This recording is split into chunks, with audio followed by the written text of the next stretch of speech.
ओम गम गणपते नमः। रुद्र संहिता पार्वती खंड 7वां अध्याय।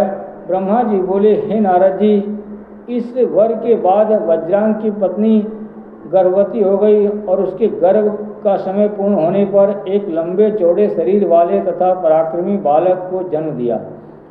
उसके जन्म के समय पृथ्वी पर बहुत से उत्पात हुए थे। भयंकर गर्जना के साथ बिजलियां गिरने लगी थी, भूकंप आने लगे थे, आंधियां चलने लगी थीं और सूर्य को राहु का ग्रास हुआ था।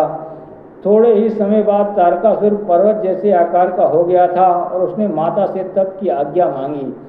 आज्ञा मिलने पर तारकासुर ने सैकड़ों वर्षों तक बड़ा ही कठिन तप किया था। तब मैंने उसे दर्शन दिए थे और उससे वर मांगने के लिए कहा था। उस समय तारकासुर ने मुझसे 2 वरदान मांगे थे। पहला तो यह कि आपके रचे हुए संसार में मुझसे बलशाली कोई न हो, और दूसरा यह कि मेरी मृत्यु शिव जी के वीर्य से उत्पन्न बालक के शस्त्र से हो, अन्य किसी के हाथों से न हो। तब हे नारद जी, तारकासुर को यह वरदान देकर मैं अपने लोक को चला गया था। वरदान प्राप्ति के बाद शुक्राचार्य ने तारकासुर को दैत्यों का राजा बना दिया। तब तो तारकासुर की उन्नति होने लगी।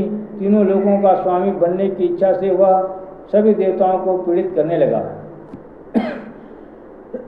देवता लोग घबरा गए।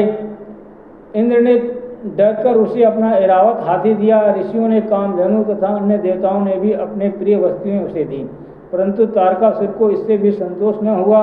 उसने देवताओं को स्वर्ग से निकालकर उनके स्थान दैत्यों को दे दिए और स्वयं इंद्र के सिंहासन पर अधिकार जमाकर बैठ गया।